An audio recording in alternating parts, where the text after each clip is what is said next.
little different setting. Usually you see me out in the woods when I do my videos. This video is coming to you from the road. Not in the truck on the road, but on the road.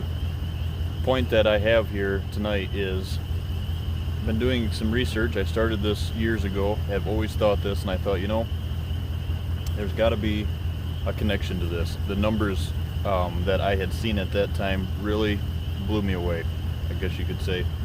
And I started doing some research, and I really started doing some questioning of what that meant and what the numbers meant and what all ties into it.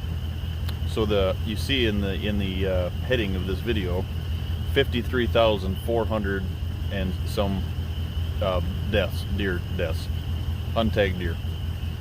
Now, when you first see that, first thing that comes to mind is, of course, because this is hunting related, we all think that they're untagged deer, meaning to do with hunting. Someone has shot them and they're untagged. Well, that's not the case in this video.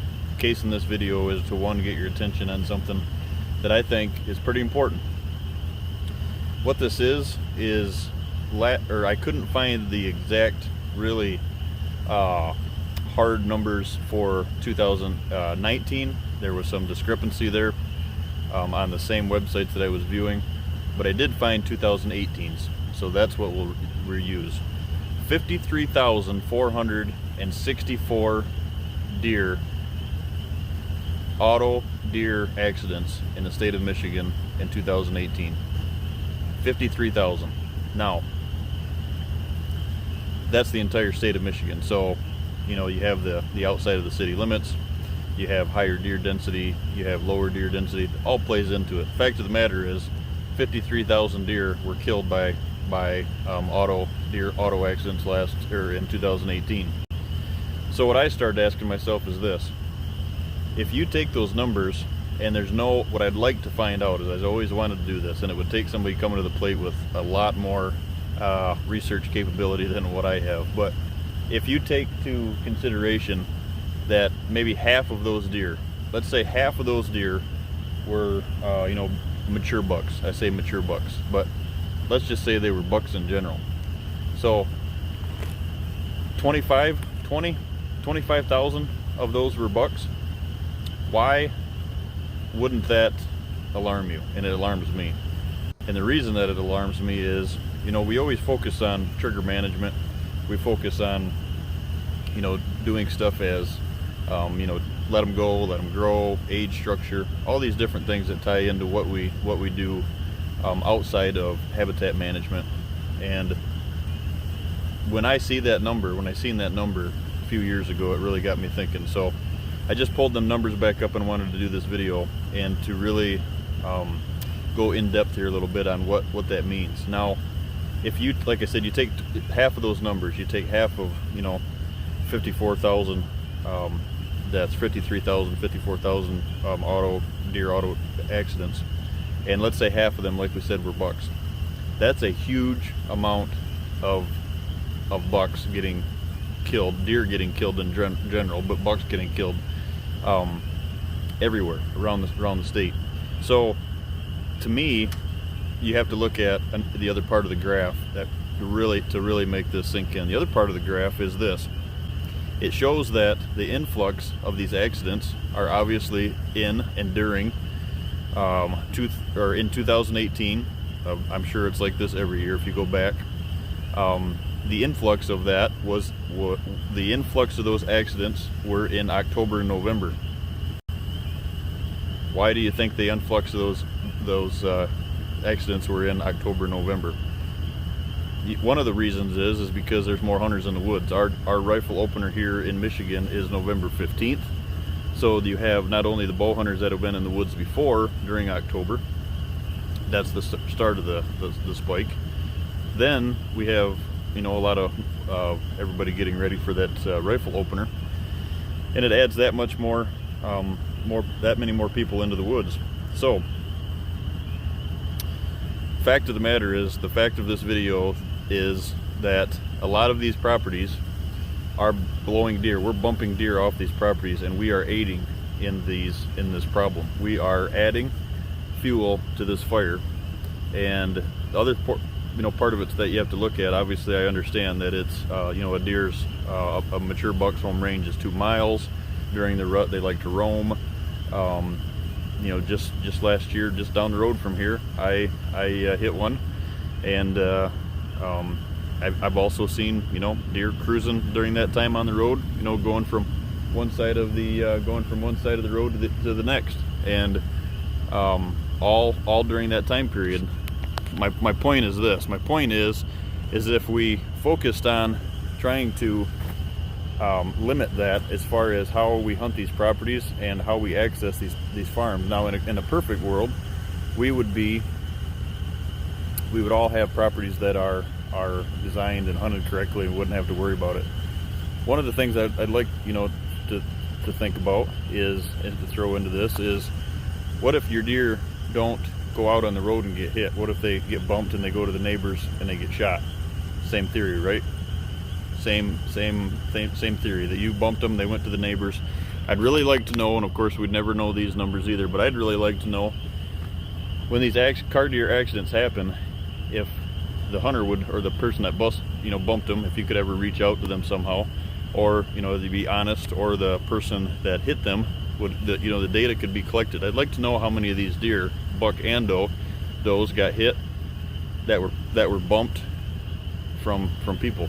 I've bumped them. I'm not going to say I haven't, but that is one of the things that plays into this number of this data that I collected, and I've been researching over the years and just watching, not spending a lot of time on it, but just keep it in the back of my mind.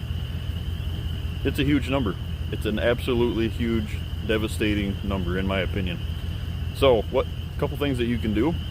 A couple times I've done this. You reach out in your area that you're hunting, or where your camp is, or where your property is, and you can pull these numbers. They're easily found. You Google it, you can find them anywhere. Pull these numbers, and let's say you're in Osceola County, Michigan, Lake County, Michigan, whatever in Illinois. I've done it down there, everywhere. You pull up these numbers, and you start focusing that down into not only the state, shrink it down even farther to the county. Really zoom tight in on where your area is, and if you have a influx of these numbers, then you can, there's pressure related, that these farms are getting bumped. The hunters that are doing them are hunting them. They are actually, they're overpressured. I really believe, guys, if you take, and I've thought about this, is if we took, it kind of connects to like the October lull situation that you hear me talk about, pressure related. The October lull is pressure related. If you take those numbers and that are proven on this data that go from that spike during October, November, I think what you'd find is if we moved, because obviously your pre-rut, your rut, and your post-rut pertaining to the area that you're in are always, the rut is always going to be the same. So both sides of that, the deer are always going to move. They're always going to react the same depending on weather. That's all related in that too. But the fact that I was going down there on was if you take that into consideration, if we moved our hunting season into August and September, you would see the spike in August and September. The reason that is because of us. We are accessing this, and by doing this, it's not a number. It's not something that you ever hear anybody talk of or see or ever pay attention to, but 54,000 deer. 54,000 deer get killed, and I can guarantee you that's the accidents. Now, I shouldn't lump them all into together, but 54,000 deer get hit. I'm sure the outcome for those deer probably weren't the greatest, but like I said, if you could ever reach out and find out how many of those were bucks, and then zoom it in even tighter and get into how many bucks were in a core area, your core area, I think it'd spook you. So what can we do as hunters? We need to step up and make sure that these properties, that's one of the key things that you can focus on, stepping up and knowing that it is an issue. These properties are, it's not just yourself, and don't think this is I'm pointing the finger at just one person. It's all of us, and the fact is that one person does it, the next person does it, the third person does it, you got 20s on top of 20s on top of 20s. Now maybe this isn't a situation when you get down into some of the you know, the Midwestern states where you've got 400 acres on top of 400 acre parcels, but here in these areas, you know, like I've told you in the past, you know, the majority of my properties are on 80 acres and less that I, you know, design and work on, and that I visit. So with that said, you bump them off one property, the next guy bumps them, and where is the influx? There's, on this chart, it shows that the peak, the time that happens the most, the deer, the most, the time that there was more deer collision and more accidents. When was it? It was right after daylight, or right during daylight, and right at dark, right after dark. So what's that tell you? To me, that tells me them are the two times that we are in the woods, that we are going in and we are coming out. Perfect example is you're sitting on the food plot, you get out of the blind, you blow the deer out. If you're in an area where you have road, you know, within a half mile, these deer just don't run, you know, 100 yards and stop.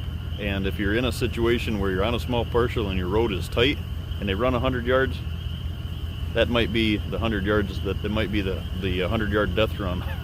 So that's just something to look at. It's something that you know, I seen years ago, and I just seen it again, and I wanted to do something, you know, a video on it. The biggest thing to me is the number one thing that we can do as hunters to help knock this number down, I feel, is to get your accesses correct, get the blinds off the food plots, so we don't bump these deer coming off these food plots at night. These ag fields are the same thing. All your destination feed locations, throw them under one blanket, but the same deal is we have to help not create. And if you're on a have had this comment before, well, I'm on a dirt road, I don't have to worry about it. Well, here's a little proof for you. Probably I don't know, you know, I'm on the road a lot. I've hit 20 deer over my life span, and since I've been a licensed driver, and I can tell you honestly that over half of those have been on a dirt road.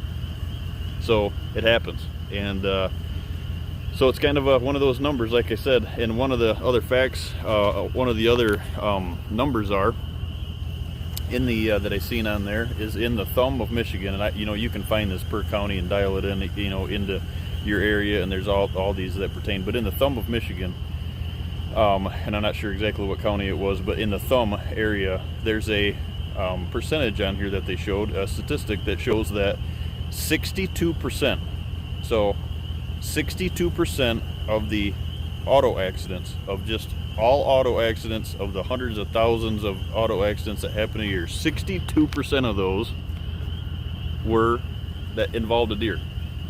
62% of all auto accidents in the thumb of Michigan involve a deer. Well, they involve a deer, one. Two, there's two hot spots of times when they peak, and there's 2 months. It connects. We are a part of the problem. So just a little kind of a fun little hot topic to discuss.